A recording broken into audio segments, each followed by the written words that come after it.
It is your Classic Metal Show right here on the ClassicMetalShow.com. That's the Lynch Mob from their little 4-song EP, the Sound Mountain Sessions, with the Slow Drag. And along with me is my very good and boorish friend, Chris Aiken. I'm very offended that Jeff Tate referred to me as boorish. You're tonight. boorish. You're boorish. I guess I got to take that though after my performance last week, but it's disheartening that somebody is reveled as Jeff Tate would say that about me. Well, you failed to mention that even though you imbibed in alcohol consumption, be it shots or screwdrivers or beer last week, you failed to mention that you've become quite the wine connoisseur at home.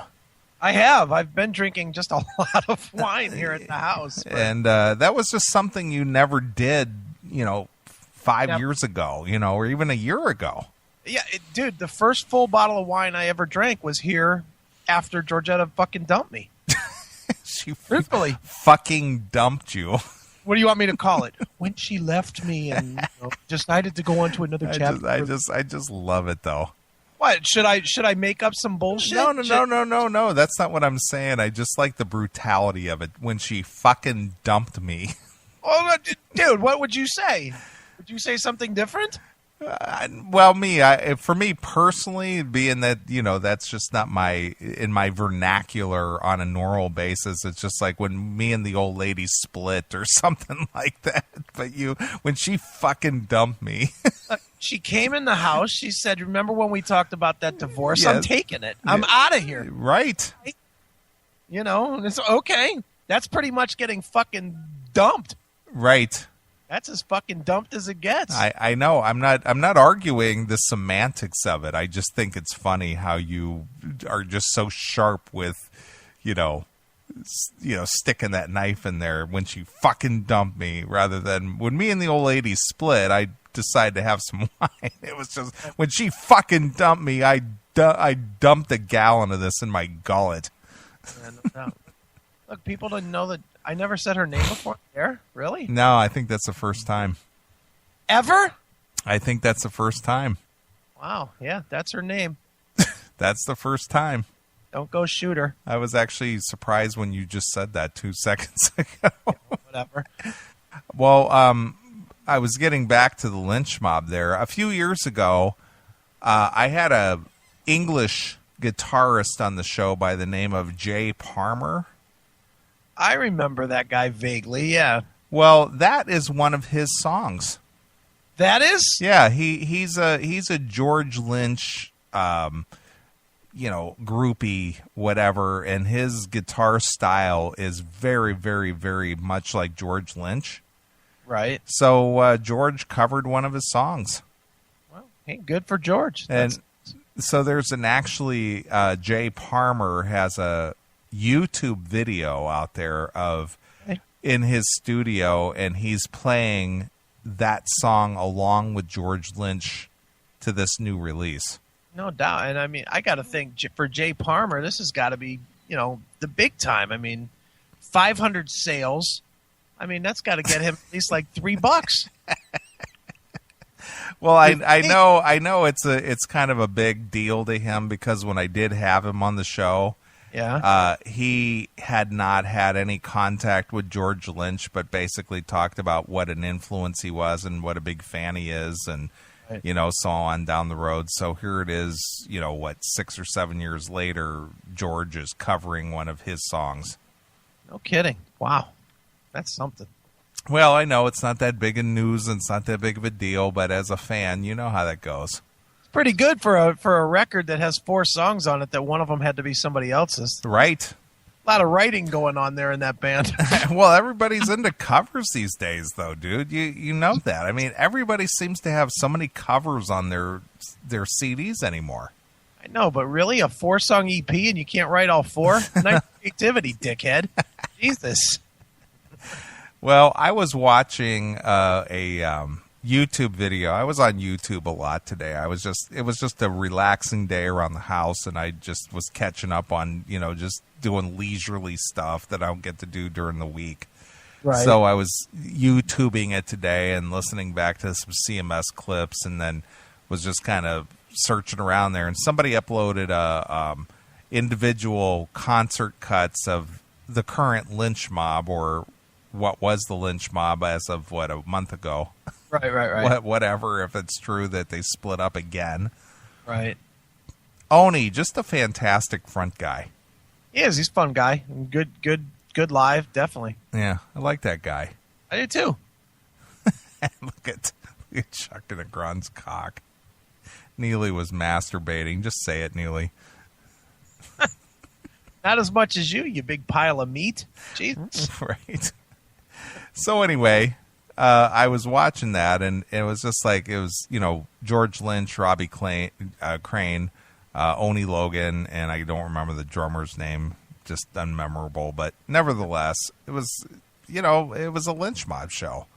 Right. And it was good. It was a pro shot and good audio and stuff, and it was just like, it's too bad George got to be a dick all the time. There's another guy who's a dick. But he's been nice to us. He's been nice to us, but he can't keep a band together. He can't get along with anybody. Well, no, he's definitely unworkable. One of those guys that's just unable to be worked with. But yeah, I don't know, dude. Again, to go back to that conversation we were having, I'm only judging these guys on how they act toward fans. I don't really care how they act in business because that's their job. Everybody fights in their business. But part of their job is to be nice to the fucking fans. Yeah.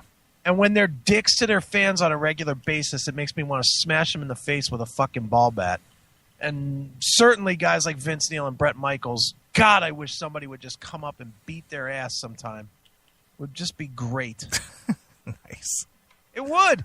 Dude, wouldn't it be great?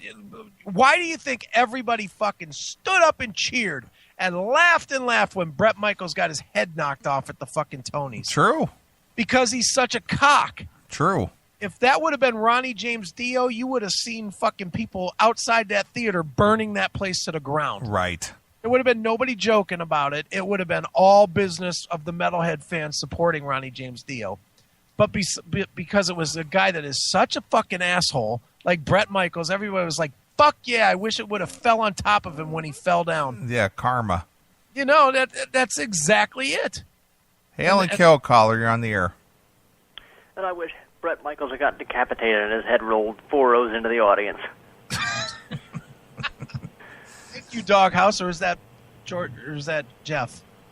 Yes, it is. I didn't call to say that, but what about this? Talking about what a dick George Lynch is. What about Don? You notice that the 3 guys in Dokken whose names aren't Don are getting together and recording an album and apparently getting along okay about it. I mean, yes and no. What's the deal there? Yes and no. There's a money element involved here. And I'm not gonna get into the whole story, but this is what it boils down to, Doghouse. Okay. Since Dokken is Don and Mick, okay, and I'm just gonna break this down real quick. When they got back together in '94, right, they all came back under the same agreement that they had, that each one of them get a 25% split of the Dokken entity. But if any one of them left or quit the band, they forfeited their 25%, and it went back to the remaining members.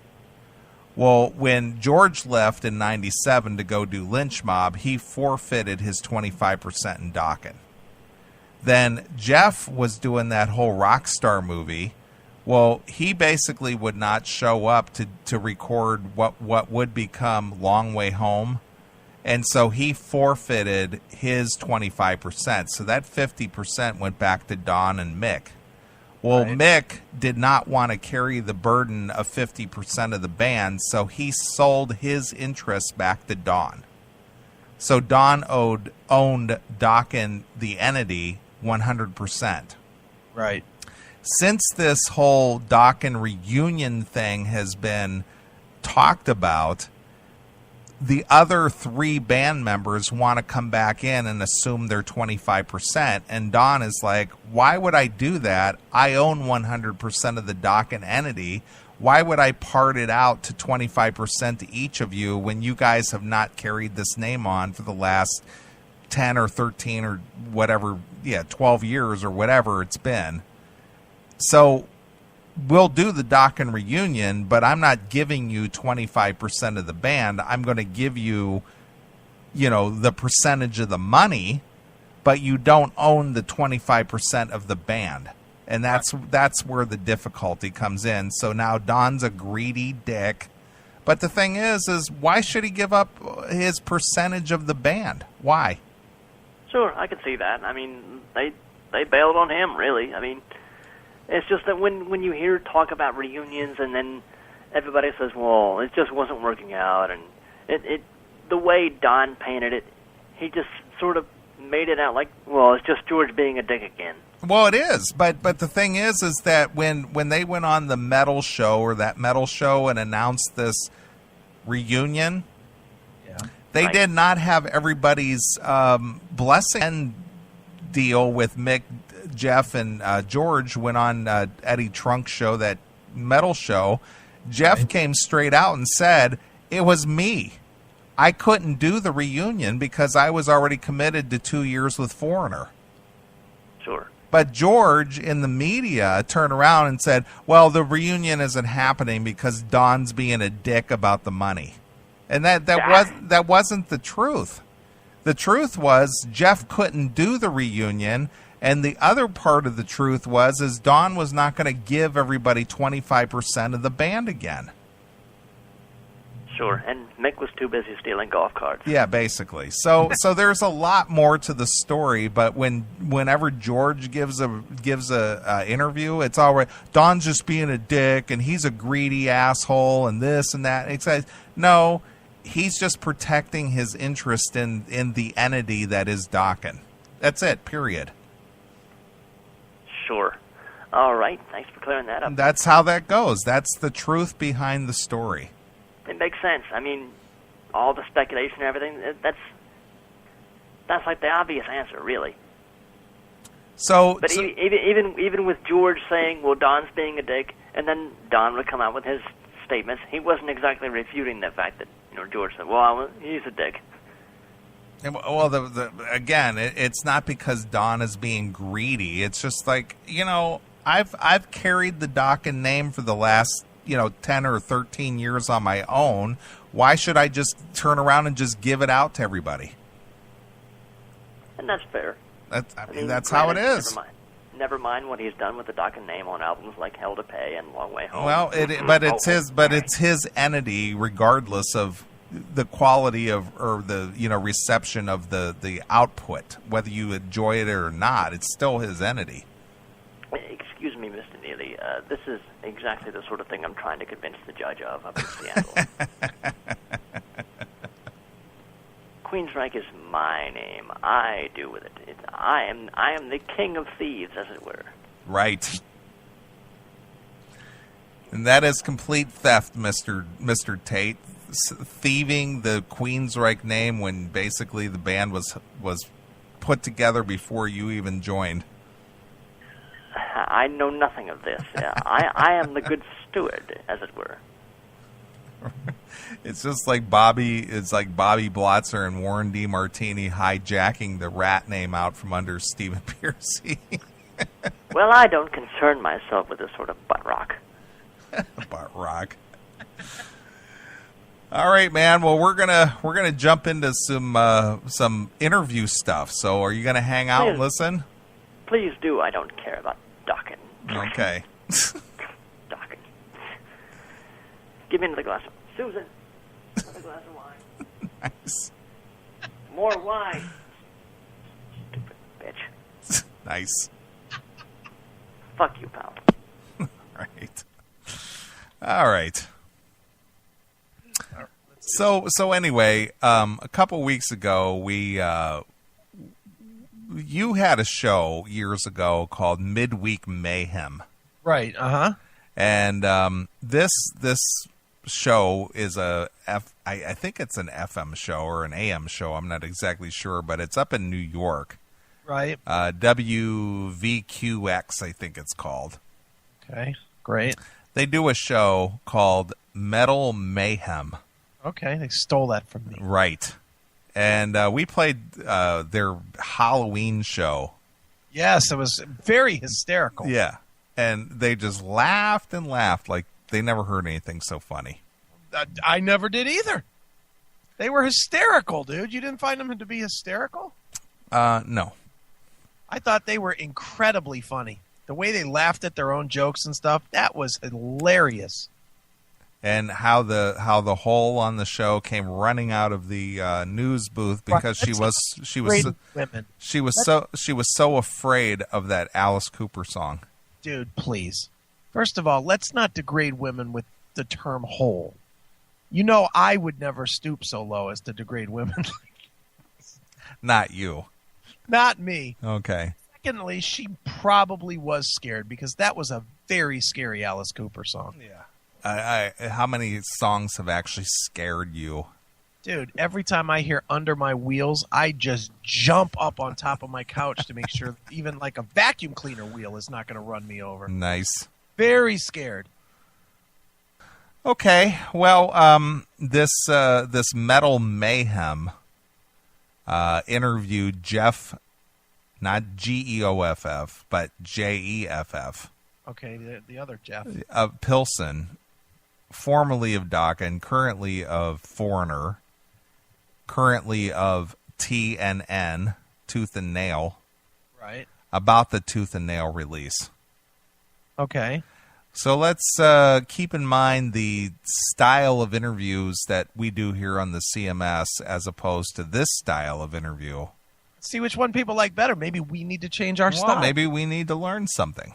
I mean, I'm going into this with an open mind that I can learn how to do a solid interview from hearing this. Okay. Well, here it is. This is Metal Mayhem. All right. Interviewing Jeff Pilson. Okay, excellent. 1460 AM and worldwide on WVOX.com. It's our special Halloween blowout show. WVOX, where the mayhem begins and never ends. Jeff Pilson of TNN, welcome back to WVOX's Metal Mayhem in New York. Awesome to have you on the show again, Halloween night. I wonder if he has a special spit guard on his microphone. Hi, Jeff. How are you doing? Wonder if he has one of those special spit guards.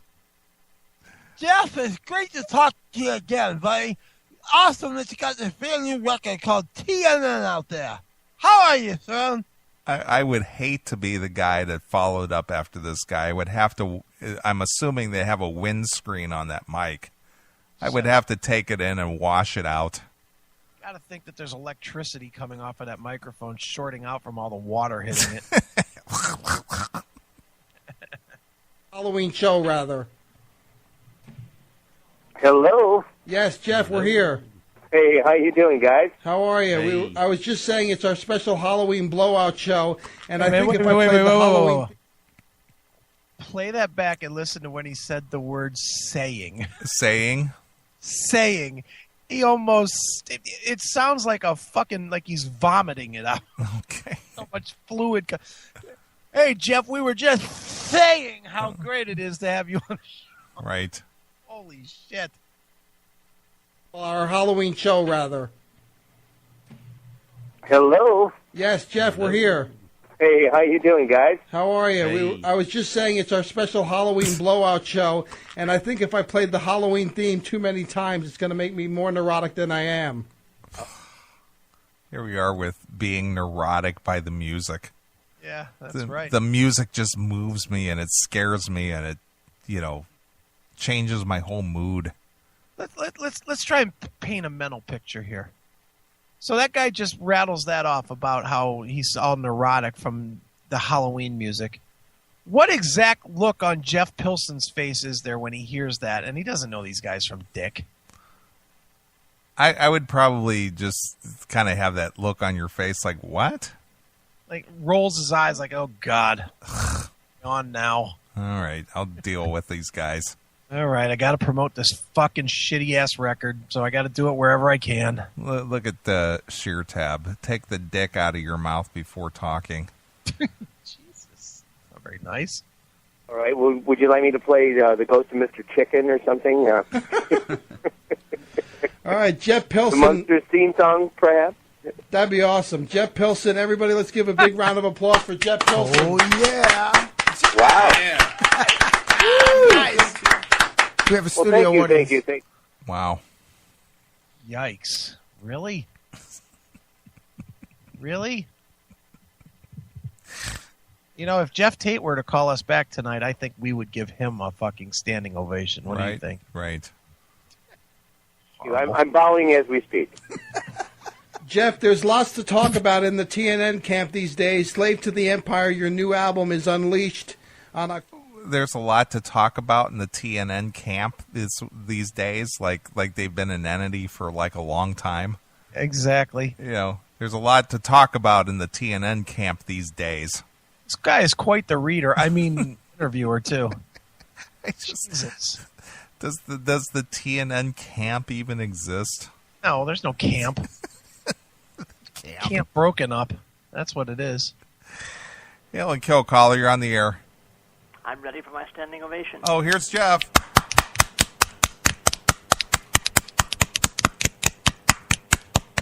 Wait a minute.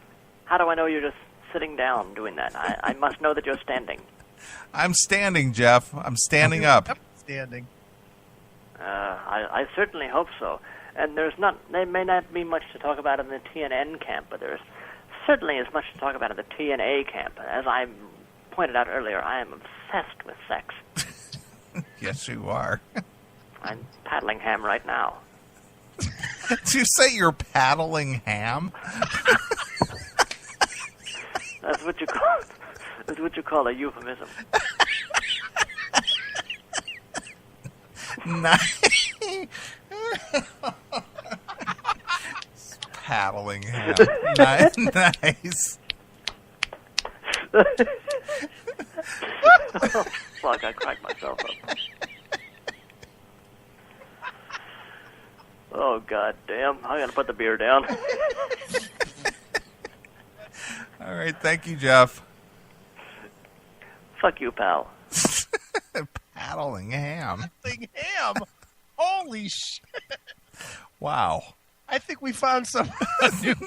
I don't know exactly how we're going to get paddling ham into the hand job thing, but there's got to be a way. Paddling ham. Wow. Yeah, there you go. Nice. That's hilarious. I love it. October 31st, which is Halloween, actually, no less.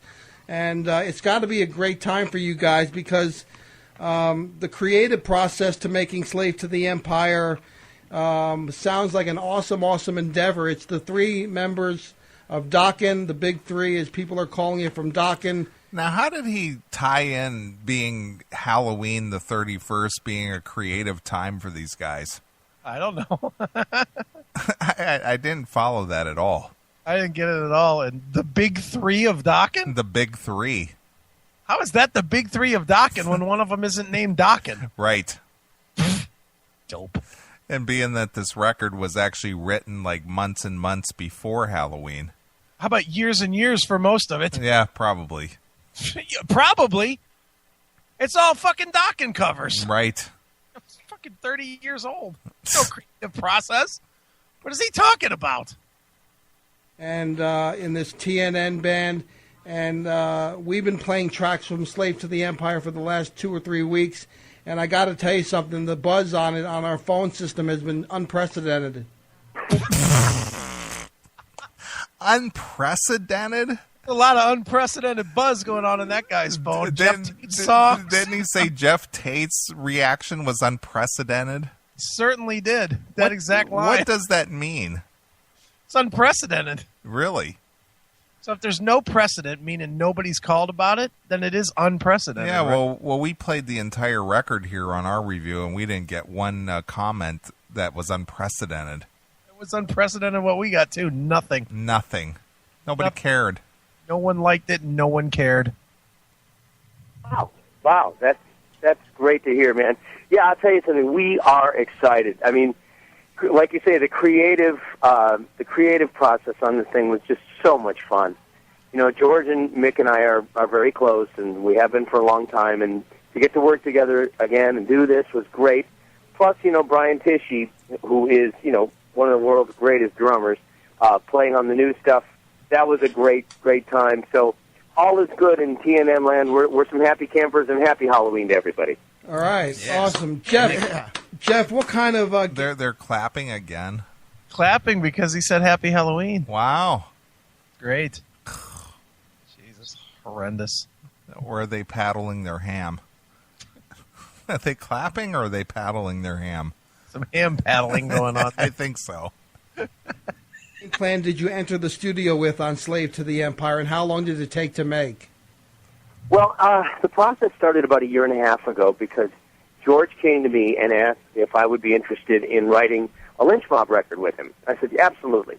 And, you know, kind of gave us a chance to work together, which is something we love to do. So we got together. We wrote, very quickly, an album's worth of stuff. And what ended up happening is just, for one reason or another, it didn't work out that it was going to be Lynch Mob material. So here we had this record sitting there, and, you know, we thought, well, let's make it another Lynch Pilsen record. Like, well, George and I had done a record in 2003 called Lynch Pilsen, Wicked Underground. And we thought, well, let's do another. Man, that's hard to believe that was almost 10 years ago. Such a great record, It is a great record. I love that record. Ever Higher might be my favorite song that those two guys have been, associated with. I love that tune. I'd like either Beast in the Box or The Evil That You Are. Both of them are good. That whole album kicks ass. I love it. I do too. One of those. That'll be fun. And then it was actually Brian Tichy, who had already played drums on all the tracks, who suggested to us, said, hey, why don't you guys do, why don't you re-record some of the Dokken songs with Mick Brown and call it Tooth and Nail? Well, which we wanted to do, but we were unable to call it Tooth and Nail for legal reasons, so we changed it to TNN. But we took Brian's suggestion, we called Mick, we brought him over, we did the Dokken tracks, and we thought, let's get guest vocalists, make it really interesting, and everything just dominoed from there, and before you know it, we had a record done. All right, Tony Gizzo in Studio 1B, my co-host. How much do we love TNN? We love it to death. What are you kidding me? What an awesome album. Really? That guy sounds so much like those AC/DC douchebags. Yeah, it does. He does. He sounds just like those guys. He's over there in Studio B. Right, well, like I'm over here in Studio B. Yeah, I know, but I don't say Chris Aiken over in Studio B. Yeah. Horrendous. Please. How much do we love this? Oh, it's such an awesome album. Oh, it's the best album I've ever heard. It's unprecedented. I didn't hear any awesomeness in it, and believe me, I love Jeff Pilsen. We wanted to hear awesomeness in it. Yeah, and it just sucks. Oh, thank you, guys. We're very proud of it, and for us, it was really, truly a labor of love. I mean, it's not often you get to make music that you just absolutely love to make. I love music, and I love all the music that I do. But this was really, really from the heart, and it was a tremendous thrill. So to hear you say that is the best reward in the world. Now, Jeff, am I right in saying you produced Slave to the Empire at your Pillsong studio? I did. Yeah, what was that like doing the record? Obviously, TNN reunites George Lynch, yourself, and Wild Mick Brown. What was it like to work together with those guys again on TNN Slave to the Empire? Well, there you go. There's the what is it like question. What is it like to record at your own studio, and what is it like to record with guys you've recorded with before? Yeah, what's it like working with guys you've been in a band with for over 30 years? Oh, Jesus. This guy just hit the horribly, horribly low point. What's it like? We hate that question with a passion. That is dude, the very few times that we've ever had asked that question, where it's like slipped out, we both kill each other on that. That is, in interviewer world, that is like the worst thing you can possibly ask. Look at Citizen V. What was that like? Best question about anything ever. No, it's not. The answer's always, and we haven't played the answer yet. The answer's going to be like, oh, it was great. Yeah. Of course, it was great. What is it like to get a ham job? Ham job. Ham job. What was it like? It was great. No, it is so second nature to us. It's easy. That's why, I mean, yes, I produced it, but God, it was something that sort of in a way produced itself. I mean, it was just the natural result of the chemistry of us getting together, because we have amazing chemistry. We can read each other's minds. We have fun doing it, and at the same time, I think we really bring out the best in each other. So for me, it was as second nature as you could possibly be. All right, the new album, Slave to the Empire, out Halloween, October 31st, features 12 slamming tracks, including 5 re-recorded... 12 slamming tracks. 12 slamming tracks. Ham slamming tracks. 12 ham slamming tracks. Dickhead, stop reading the press release and just talk to the guy. Yeah, slamming. I mean... I think this guy just cuts lines from the press release and then asks a question behind it. I think so. It's like Shadow Steel. Yeah. He reads off of Wikipedia and then he just asks a question, like a canned question. Yeah. And it's a bad question. What's it like? Yeah, nobody ever has any dialogue. They just ask just some random question and then they never follow it up like they're having a conversation. This guy doesn't even acknowledge the answers that he gets. This is the worst. Classic Dokken songs. Jeff, as far as the 5 re-recorded tracks go, was it an easy process or a long process to decide which tracks out of so many older tracks to pick to put on this record? Well, we actually recorded 12 Dokken songs. And the others will likely be on the next TNN record next year. Oh, I can't wait. Really, Jeff? I can't wait. Jesus. They re-recorded 12 Dokken songs. Oof, boy. To go with Lynch Mob's live record that was recorded. Yeah. Re-evolution. Yeah. Oh, boy. Do we have to, here's the question. Do I reach out and get Jeff on the show? Yeah, absolutely. But we won't be that kind, though. We're going to just say, dude, we didn't really care for that record at all. Don't like it, but it's not about us. It's just like, dude, why? I literally, and I mean, I literally could call Jeff and we get him on the phone, and you could too. I mean, we literally could call Jeff now and get him on the show if he's up. But I have really hesitated because I just don't want to be mean about it. Be nasty because he's always been so cool. But, it just sucks. We should get him on, though, I think. Hail and Kill Caller, you're on the air. I must say, I feel sorry for you, friend. Live recordings and more re-recordings of old stuff. Let me tell you what I got. I've got Jeff Tate performs Operation Mindcrime once again, only this time, none of that heavy metal bullshit. We're going to do it jazz style this time. Oh. Samba rhythms. I'm talking samba rhythms and bossa nova and all that good stuff. This is going to be Mindcrime like you'd never heard it before. And I'm going to re-record all the Queensryche songs that the fans want to hear, like Sign of the Times and, let's see what else, Open. And how about YouTube Nation? Yes, absolutely. And Last Night in Paris. Absolutely. That's a song that's near and dear to my heart. It's about a wonderful French girl I met. I suppose boorish fellows like yourself would call her a groupie whore, but I prefer to call her a happy opportunist. Or, judging by the way she smelled, a happy opportunifish. Nice. I suppose that is neither here nor there, though. What we are talking about is Jeff Tate, and the brilliance that is Jeff Tate, and the voice of Queensryche. How much insania have you had tonight, Jeff? Oh, I'm sorry. What were we talking about, Dokken? Oh. Who's Dokken? Well, just remember, Jeff, You can tune a piano, but you can't tune a fish. You're a poet and you don't know it. Make a rhyme anytime. Fuckwad. Wow.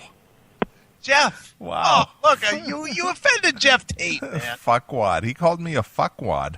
Dude, seriously. You offended Jeff Tate. He called me a fuckwad. Now I feel all bad and stuff. He may never call again. He didn't even end with "fuck you, pal." Right. You better get yourself under control, mister. The reason we chose the 5 is because, we contacted the singers that we wanted to get a hold of, and once everybody, said yes, we kind of threw songs at them, and between the two of us, we all sort of decided which songs they'd sing. So that's how we decided which 5 go on this first record. As far as the next record, whether we release the rest of them, who knows? But very likely we will. All right. So that sounds like a bit of uncertainty there. Yeah, boy, I certainly hope they get a bunch of them with Doug Pinnick on vocals. Well, this is what I always question because I don't know this end of the business. Yeah. When these guys say that they'll sing on, these tracks, right? Be it one song, whatever. What do you think they get compensated for doing that, and where does that money come from? That's got to be a direct deal with the band. The band, dude. The way I understand that this works, and I'm sure it's different with every deal, but these guys, they pitch it like a business proposal to these fucking shitbag labels that are putting this stuff out, Cleopatra and Frontiers and whatever. And they say, look, we'll put out this record. This is the lineup. This is the press we'll do. These are the shows that we'll play, whatever. We need a budget of whatever, X, $50,000. Oh, it ain't that high. I guarantee you that. The label comes back and says, we'll give you 10. So they come to a deal, $10,000. So they take half of it for the band, or for the recording and whatnot.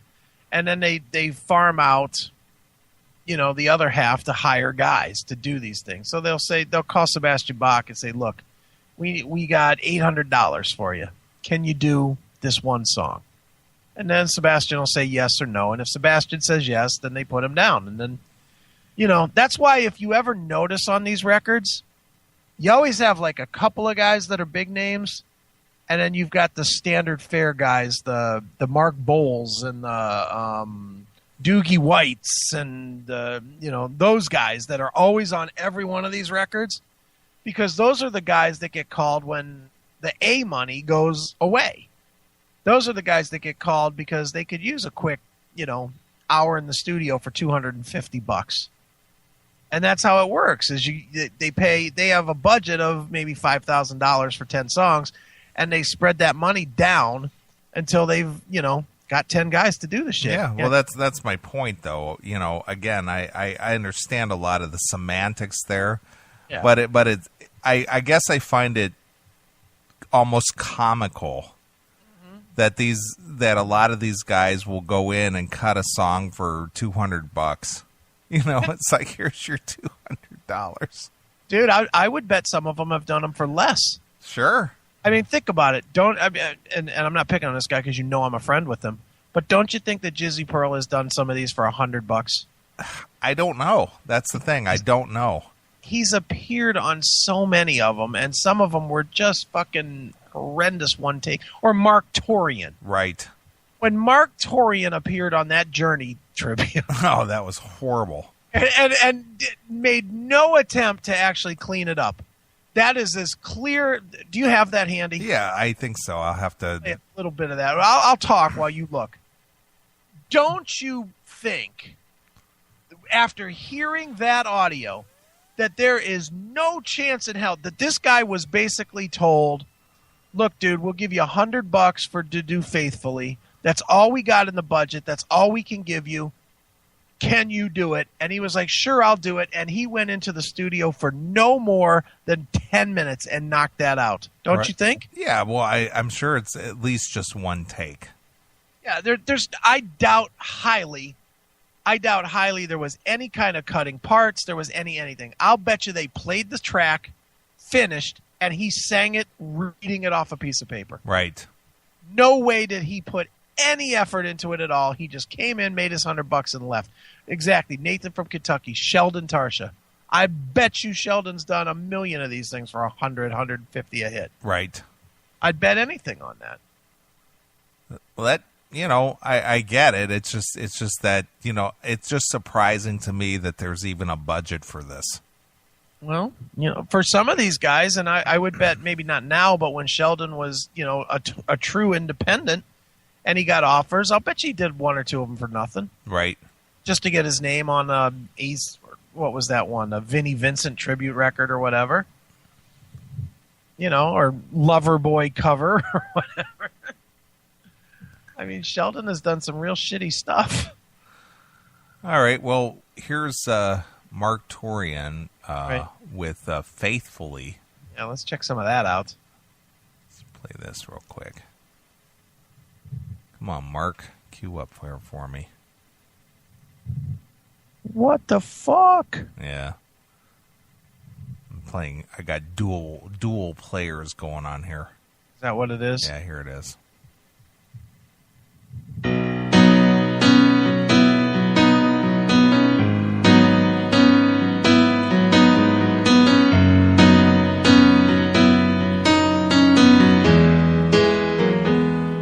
Highway run into the midnight sun. Wheels go round and round on my mind.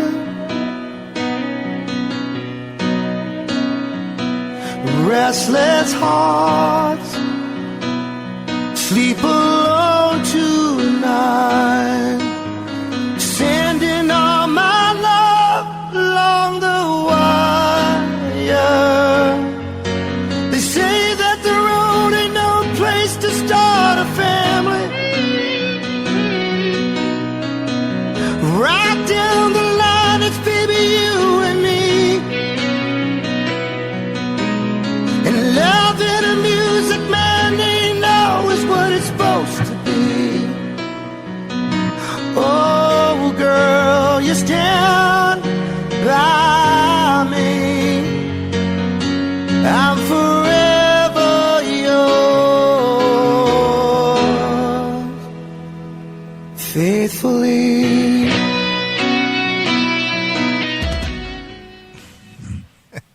I don't know that I'd pay 100.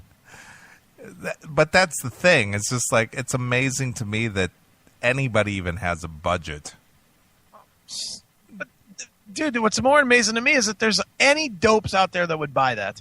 I agree. The one, even though our good friend Jizzy Pearl, yeah, he did Open Arms, and this was just, wow. Well, just play it. I am. All right.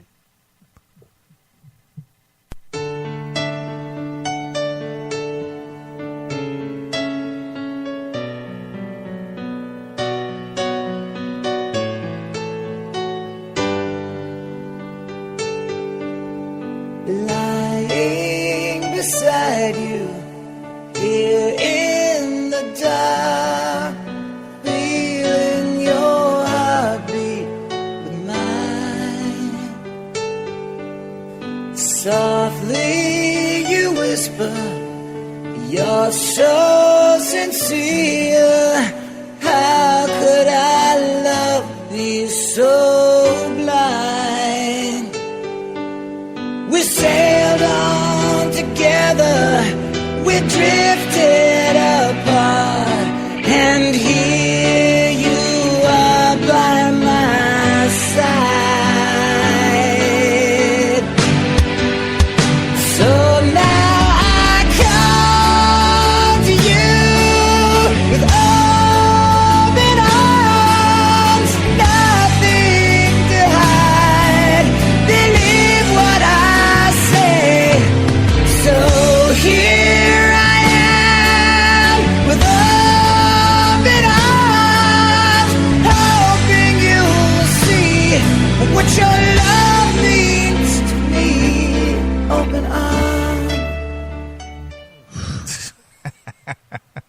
Jizzy's one of my favorite singers, too. Ooh. That's tough, man. That is brutal. Now, would you pay $100 for that? No. and here's Kelly Hansen, formerly of Hurricane, currently of Foreigner. Yeah. Doing Separate Ways. Is this bad? I don't even remember. I don't remember either, but we'll play it because he's a good singer, and obviously he does the whole Lou Gramm thing very well. Right. But we'll see what he does on Separate Ways. All right. Maybe. Come on, baby.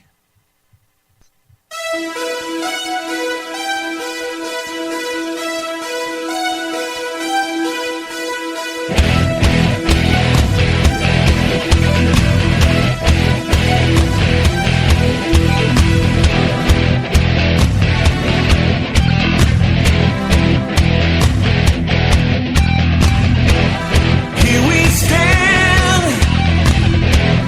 worlds apart, hearts broken in two.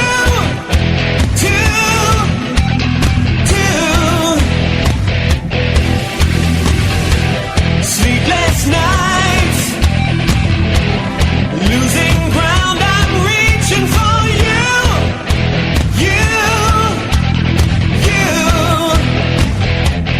Feel that it's gone,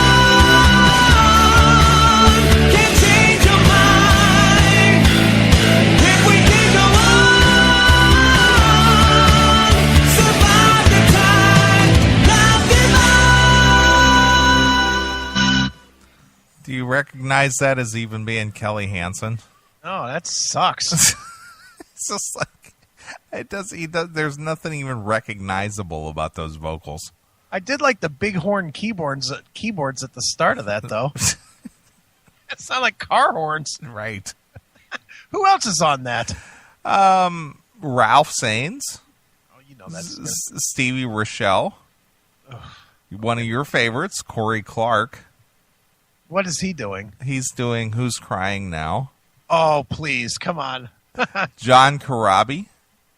No, that's probably decent. So we'll play that.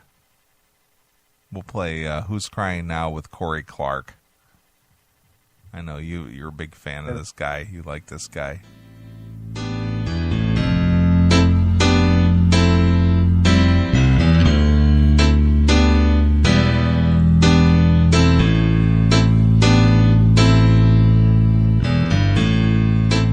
It's been a mystery, but still I try to see why something good can hurt so bad.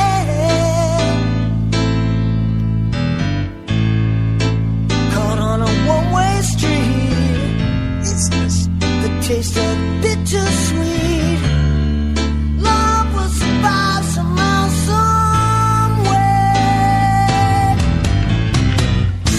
One love feeds the fire, one heart burns desire, one girl who's crying down. Wow. The hell? That doesn't even sound like Corey Clark. Couldn't pick that out as Corey Clark ever. That's horrendous. Holy cow. Okay, let's play John Corabi, Girl Can't Help It. Okay. Girl can't help it, she's in love. Let's check this out.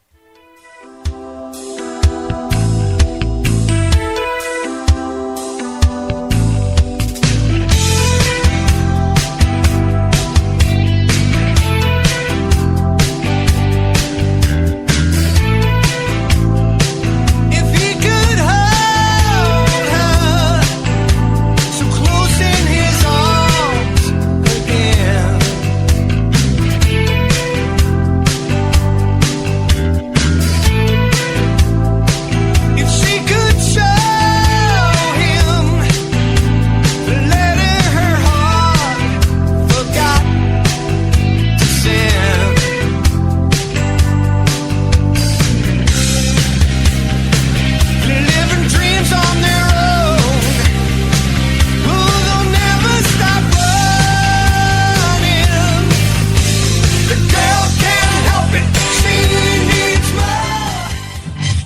Does that even resemble anything you've ever heard from John Corabi?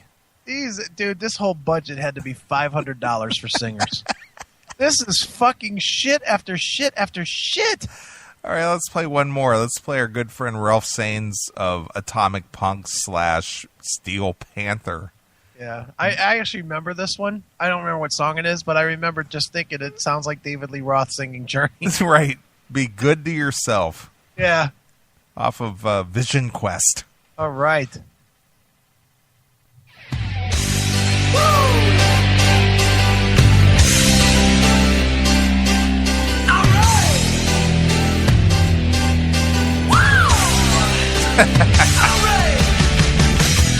Running out of self-control, getting close to an overload, up against a no-win situation. Shoulder and position. I'm hanging on my boxing gloves.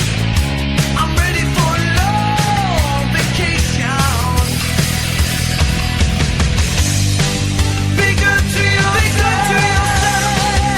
When nobody else. Oh, be good to yourself.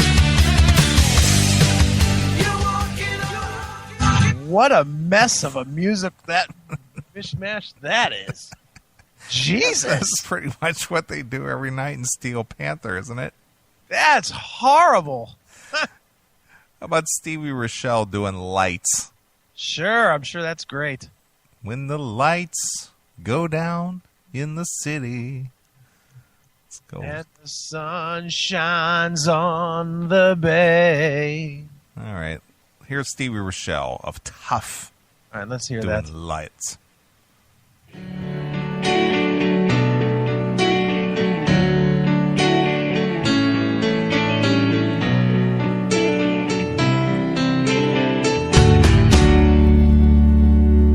When the lights go down in the city and the sun shines on the bay, ooh, I wanna be there in my city.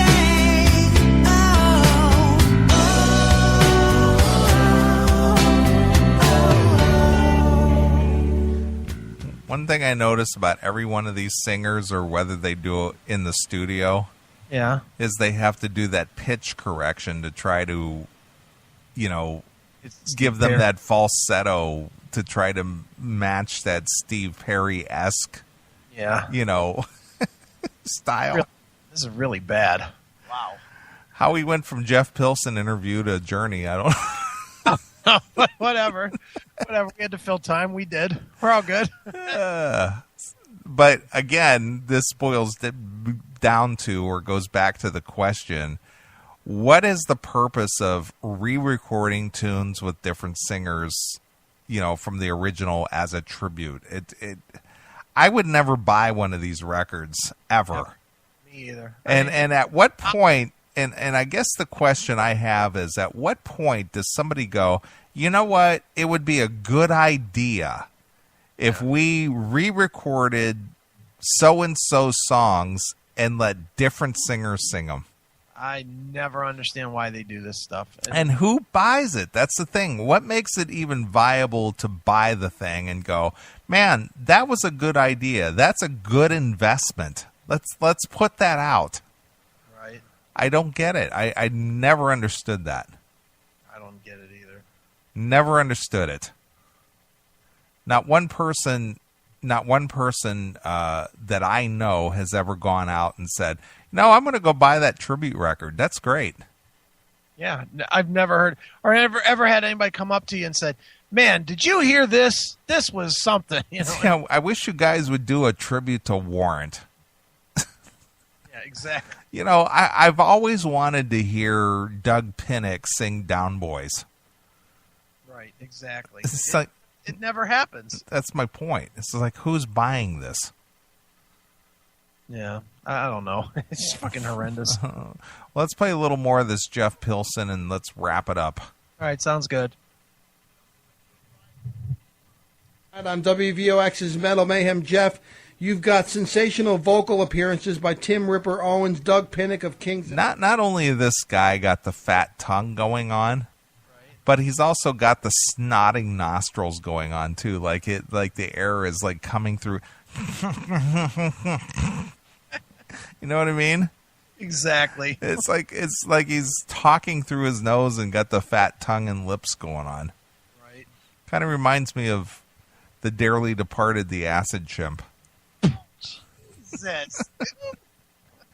Really? Yeah. He was like that too. Oh, dude. Come on, let him rest in peace. I'm not trying to pick at the bones of the dead. I'm just saying that's what that reminds me of. Oof.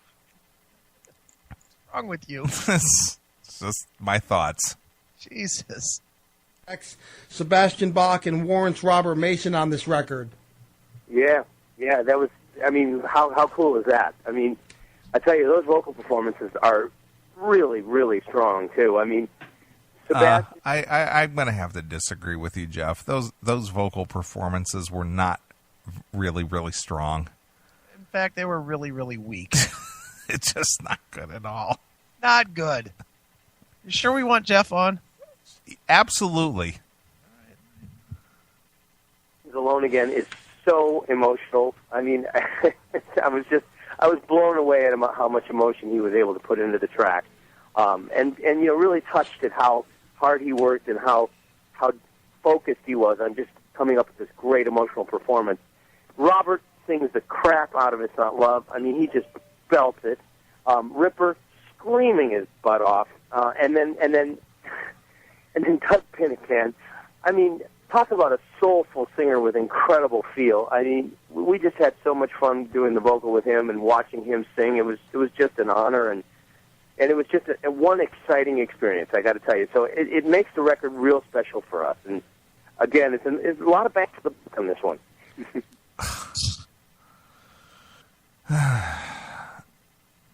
I guess I will never. I don't know. I gotta.